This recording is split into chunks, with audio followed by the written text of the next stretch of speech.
Our next presenter, I'm just really happy to introduce to you, is Laurie Laehn. She's the president and CEO of SET Ministry. SET stands for Serve, Empower, Transform. SET is a community-based agency serving Milwaukee since 1985. Laurie is a CPA by trade, and she also has her MBA. And when God called her to serve those in poverty, she listened, just as Sharon did. She holds a deep understanding of strength-based initiatives that lead to family stability and wellness for parents and children from her prior service as an executive at the Next Door Foundation and Educare Center of Milwaukee. She's got over 20 years of experience.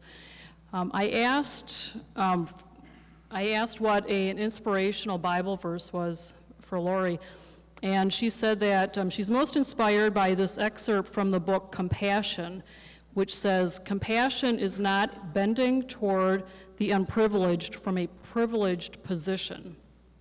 It is not a reaching out from on high to those who are less fortunate below. It is not a gesture of sympathy or pity for those who fail to make it in the upward pull. On the contrary, compassion means going directly to those people and places where suffering is most acute and building a home there." And how beautifully that ties into what Sharon just spoke to us today about. When I asked Laurie what the greatest lesson that she had learned in the 20 years of service, we discussed it, and that's what she's going to share with us today, so I'm really happy to have her here. And just as a brief introduction to Laurie's heart, I want to show you this 2-minute video clip. Been identified as the 4th poorest big city in the nation, but a local agency called SET is working to combat poverty. Its motto, help those facing setbacks, set goals, and set forth. It's an organization that is truly positively Milwaukee. I was down, I was depressed. Destroyed. I felt destroyed. There are people about to give up, but thanks to SET Ministry Incorporated, more than 5,000 people in need find hope. We hope for people is self-sufficiency and independence, because we know that that's what everyone's hoping for themselves. SET has 22 offices throughout Milwaukee. It helps the impoverished deal with life challenges like health care, housing, finances, even jobs. I went back to school, got my GED. I would be lost without SET Ministry. I really would. I became more independent. What really makes me proud is so many people have had a setback in life, and it's usually something they didn't do any wrong. And so what we do is we help them to set goals to move forward in life, whatever the problem is, to help them get out of poverty. SET serves people in their homes, neighborhoods, and schools, like this peace program at Silver Spring Elementary School. Winnie, I imagine that the kids are growing and they get more self-esteem as a result of the peace program. Oh, for sure. They feel better about themselves. We can provide them with alternative ways of dealing with problems through talking it out rather than fighting it out. That's the best thing for our children and for our community. And by tackling the problems of poverty, SET reminds families in need that others care and that they too can discover the American dream. Every day I cry, at least once, either in a good way or a bad way. You never really know. People are in so much pain in our city, and it's very rewarding to me to be able to administer a program that is able to address that. The work that we're doing at SET Ministry is making a difference. And SET serves people from all ages, from children to the elderly, and really giving them a better chance to be productive. And ultimately, it makes Milwaukee and all of us better and stronger. I was touched by that comment that she made about every day I cry. I know, and doesn't that just hit you right there? Yeah. It's a wonderful organization, and it's something all of you need to think about. SET Ministry Incorporated.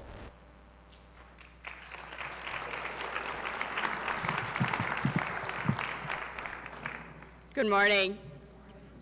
I think you know, I'm Laurie Laehn. I'm the president of SET Ministry, and I'm delighted to be here today. 16 years ago, God called me to leave my career in for-profit business and to come to work in the Central City. In my career, I had established myself as a skilled turnaround specialist, not through any intention of my own, but that's what it ended up that I was good at. And I was able to apply my skills as a CPA and an MBA to lead turnarounds for 8 Milwaukee area for-profit businesses before I came to the Central City to apply my turnaround skills here. Why would I do this? Well, of course, God called me. It took me 4 years to figure out how to answer that call and to kind of weave together a new and different life to be able to afford to do that, to reduce my standard of living and so forth. And but I did it because I love Milwaukee. And the fact that Milwaukee, we've all said it today, is the 4th poorest big city in this country is simply unacceptable. So I came to work in the Central City. I connected first with Next Door Foundation, where I had a friend who was on the board, and 5 years ago, I came to SET Ministry. SET Ministry is a spin-off of St. Joe's Hospital, founded by the Wheaton Franciscan Sisters. Its mission is deeply rooted in the Catholic social teachings, the social justice initiatives of the Roman Catholic Church. Today, please, I have a PowerPoint. I know that you won't be able to read or see it all, and actually we have a brochure out in the lobby. We have a table out there where you can pick up this information if you're interested in it. SET builds pathways to increased self-sufficiency for more than 4,000 children, parents, and grandparents each year in Milwaukee Central City. And we do this in 3 ways. First, by inspiring hope through healing. Secondly, by uncovering capabilities. And thirdly, guiding people to define what life can be. I would like to start by asking you to put a different hat on your head and pretend that you are an elementary school teacher. So put a teacher hat on your head and imagine how you feel. So you're a grade school teacher. You are an excellent teacher. You love your children. You love teaching. You love your school. But there's one boy in your class. He's late almost every day. He's very disruptive. He often talks out in class while you're teaching, often doesn't have his homework done. This has been going on since the school year started. So how do you feel? Just shout it out. Help me out here. How do you feel? Frustrated. He needs some attention. Okay. He's seeking attention. People feel frustrated. Anyone else? Okay, great. So, okay, keep on your teacher hat. And now, if I told you that this boy had lost his mother to cancer, or if he was witnessing his mother being battered at home each night, would that make you feel differently? Right. So what's happened to you now is, in just one little microsecond, is you've had a shift in your perspective. And there's a movement going on in our community to teach people to shift their perspective. And that's what SET Ministry does. So what we have to do is we have to examine what's under people's behavior, because we know now that people's behavior is giving us clues to the pain and the suffering that they're bearing, and we're bearing witness to that. And that's what I'm going to talk about today. I'm going to talk about the science behind SET Ministry's compassion and what we understand in recent years about why people act the way that they do. Go ahead. One more. Okay, our work is most informed by what's called the Adverse Childhood Experience Study. This is a study that was validated by the Centers for Disease Control and Prevention in Atlanta over a 20-year period. You can find this easily on the internet. So what we had here was we had a long-term study that was performed near San Diego, California. It was actually performed with middle-class people, fairly highly educated, and it was a study undertaken to determine why people don't do what they know they should do to take care of their health. We all have this problem. People who smoke know they shouldn't smoke. People who overeat know they shouldn't overeat, and so forth. So these doctors wanted to find out, why is that? Why is it that people who know what they should and shouldn't do are not able to do it? There was, the findings were a huge surprise, and I have been fortunate enough to be able to spend a day with Dr. Robert Anda. He's the principal investigator of this study, and he talks about how shocked he was when he saw the results of this study. So the study was done with adults, and what was determined over a period of many years is that the people who had negative health outcomes as an adult had universally reported the occurrence of serious adversities in their childhood. That is what was the common link amongst negative adult health outcomes. So they began to study this even further. And what they found is that there are 10, we have now the top 10 list of the worst things that can happen to a child. And 5 of these I think that you would be very familiar with. And these would be, on the right-hand side, these would be the typical categories of child abuse and maltreatment, which would be psychological abuse, physical abuse, sexual abuse, emotional and physical neglect. And so we have long known about these 5 categories. But what we know now from this study is that there are an additional 5 categories of things that can happen to a child that are just as bad as abuse and neglect. And those 5 include living in a home where a parent is actively abusing substances, living in a home where a parent has been lost, whether that's to divorce, to death, to incarceration, living in a home with a parent who's suffering from an untreated mental illness, living in a home where a parent, especially a mother, is being battered, and lastly, living in a home where active criminal behavior is ongoing. So this is a surprise. We always knew that that second set of 5 things was not good for kids. We knew that it undermined family stability, but we did not know that these things are equally as bad as abuse and neglect. And we know more. We know now that these types of experiences are common. In our country, 31% of adults report that they experienced 3 or more of these 10 factors. I myself experienced 3.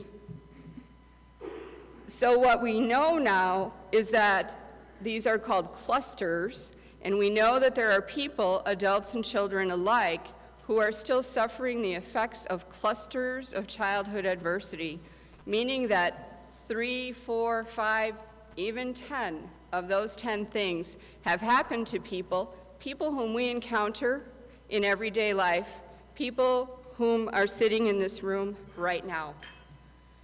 The state of Wisconsin started measuring this 3 years ago, and what we know is that 39% of Wisconsinites are reporting clusters. So 31% nationally, 39% in Wisconsin, and although it hasn't been measured yet, we also do know that the prevalence of occurrence is greater amongst people living in poverty. So from my perspective, this is the important data that we have been seeking about what are the root causes of what's going on in our community, why things continue to deteriorate despite the good efforts of tens and tens and tens of thousands of people over the last 30 and 40 years. And here's what we know, is that when someone has a cluster of ACEs, meaning 3 or more, that they are much more likely to exhibit unhealthy behaviors. In every case, and I'm going to show you some specific data, in every case, the graph is this shape. And so what we have here on the bottom is the number of ACEs, that's what these are called, adverse childhood experiences. So on your left is a person who had 0 of these, someone who grew up in the proverbial completely functional family has 0. And on the far right-hand side would be a person who has a cluster of 10. And we're measuring this against the percent of population. So this particular graph, published by the CDC, this shows us the relationship between ACEs, smoking, and lung disease. And you can see the shape of the graph. I understand you can't see all the numbers. But what this tells us is that a person who has 3 or more ACEs is 3 times more likely to start smoking as a youth than a person who does not. That person is still 2.54% more likely to be smoking today as an adult than a person who does not have a cluster, and twice as likely to suffer from COPD and all of the pain, discomfort, suffering, and expense that goes along with that. Got a similar graph that informs us about the relationship between ACEs and alcohol use and abuse. This tells me that a person who has 4 or more ACEs is 500%, so 5 times more likely to be an alcoholic. And also almost 3 times more likely to have married an alcoholic.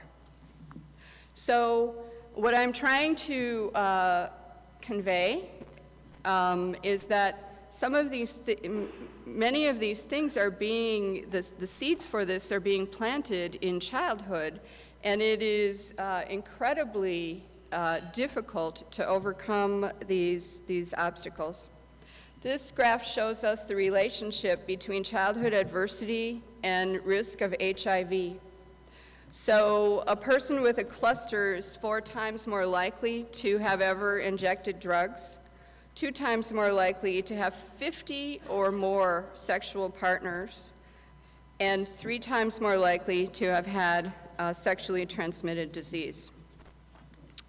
I have 2 more charts, so go ahead, JJ. Okay.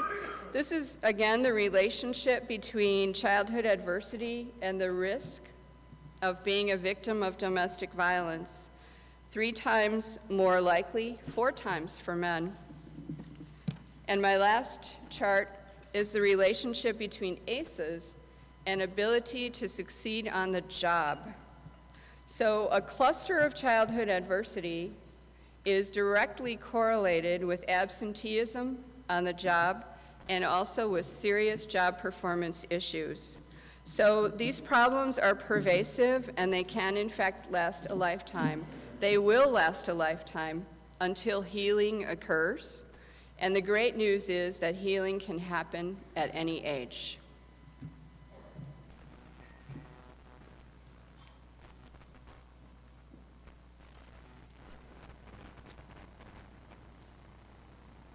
Oh, no.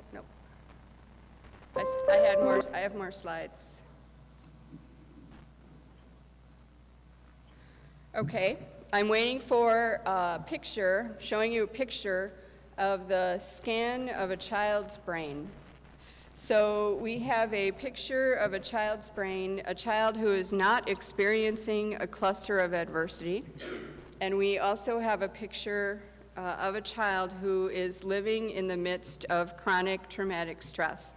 And that's really the issue here, is that a child who is experiencing a cluster of these adversities, 2, 3, 4, or even more, is living in the midst of chronic stress all day, every day.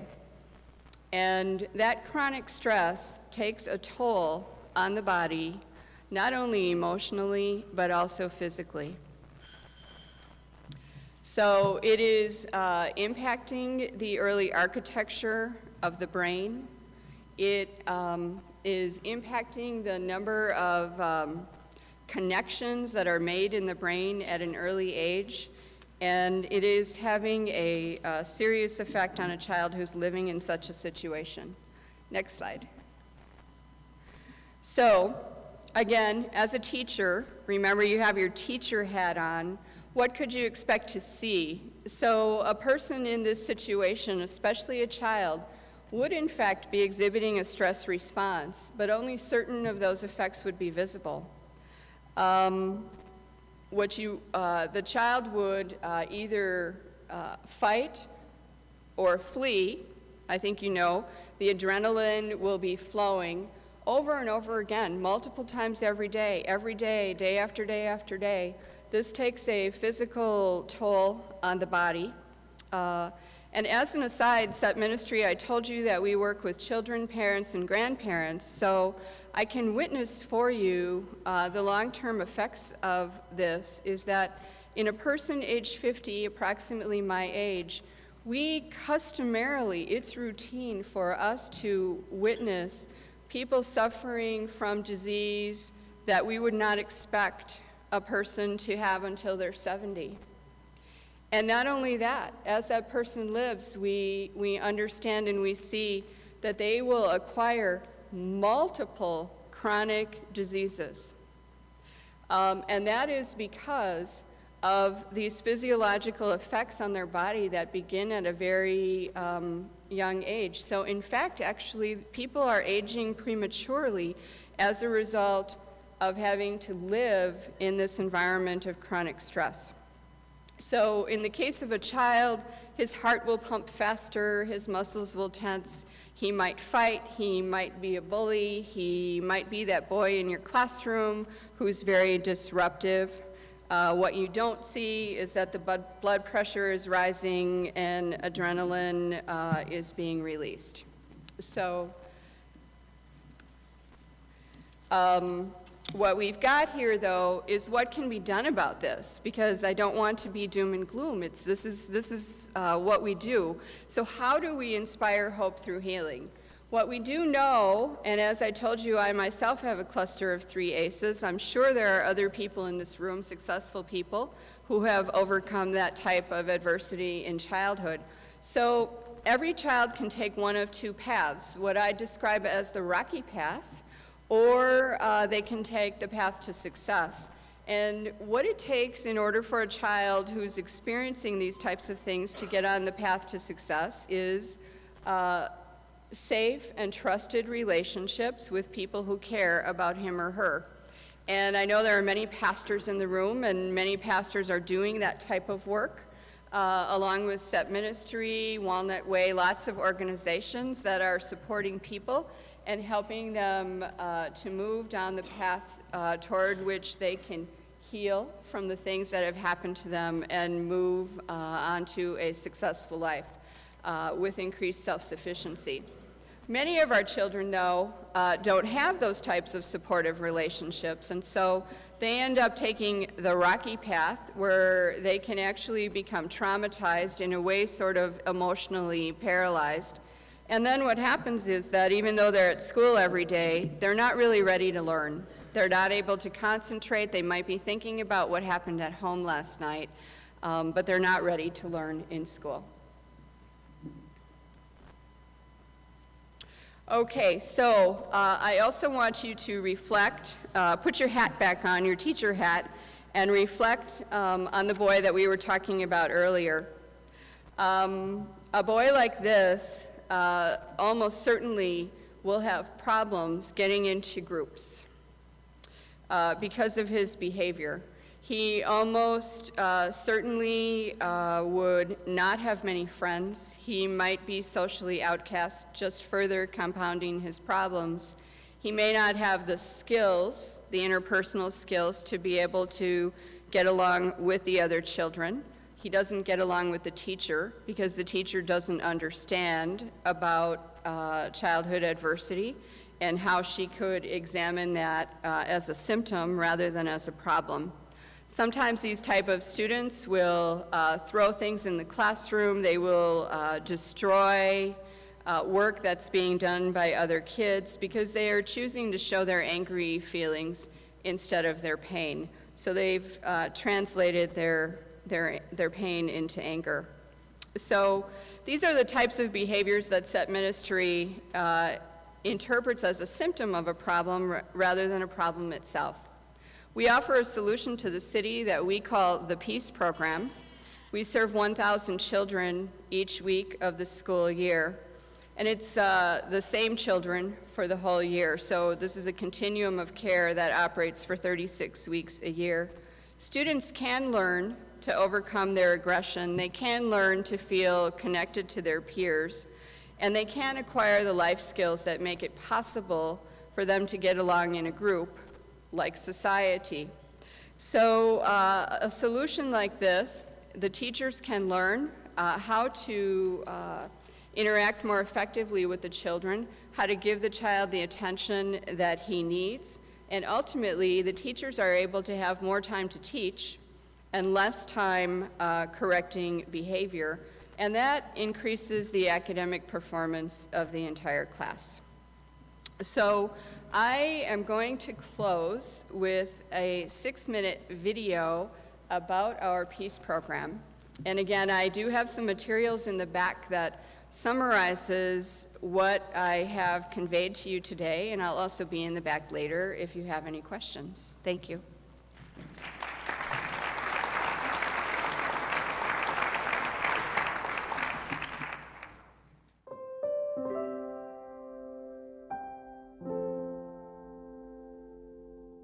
There's a lot of stigma around things that people may have suffered in their life that was through no fault of their own.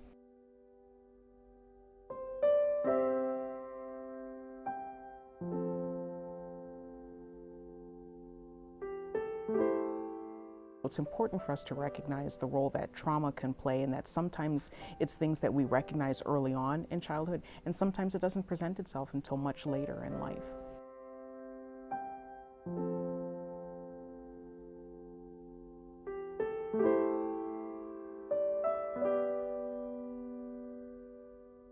Those adverse childhood experiences can just kind of accumulate, and they have a huge impact on babies, then children, into adulthood, and even seniors.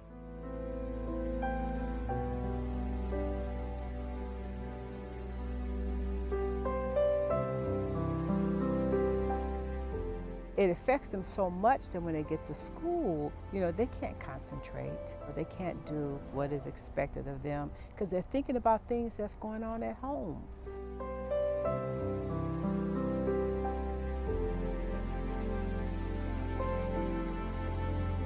I've been dismayed over the years going into classrooms that are so disruptive that children can't learn. They have so much anger inside of them, and they need to have an outlet for that anger. It is emotionally draining for everyone involved.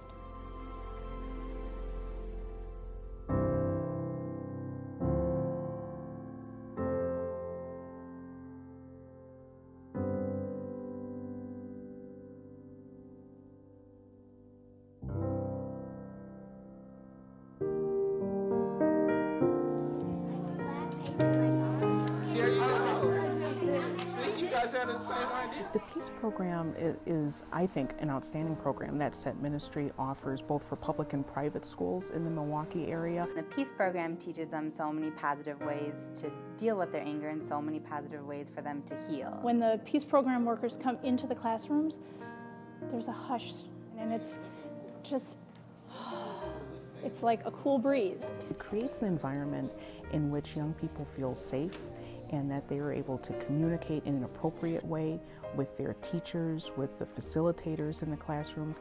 And these are life skills that they can bring home to their families.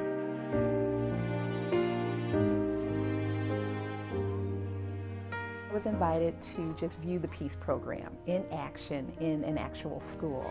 The children were phenomenal. They were in control. They enjoyed the activities, and you could really tell, I could see it on their faces, that they felt good about what they were doing. They felt good about themselves. I learned in the Peace Program is I will change the way I think, and I can change the way I feel. When you get angry, you can just think and use the yellow light and calm down.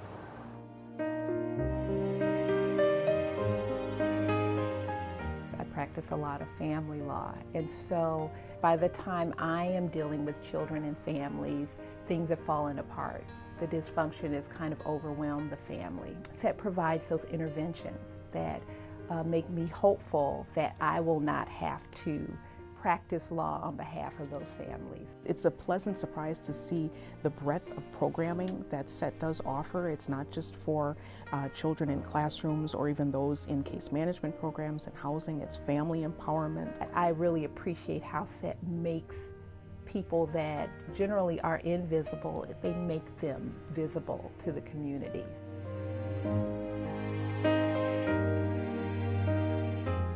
An investment in the Peace Program is absolutely an investment in the future because these kids take it with them everywhere that they go. If they have something like this in other schools, and children grow up with this, it would be wonderful. We would have so many happy, peace-loving children, in our world.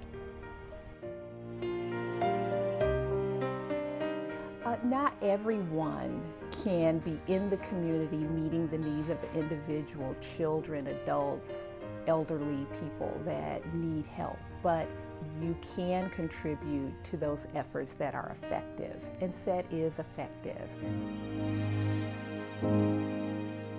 I had a student who was killed in a drive-by shooting 5 years ago, and I thought, if the Peace Program had been in that child's school, she would still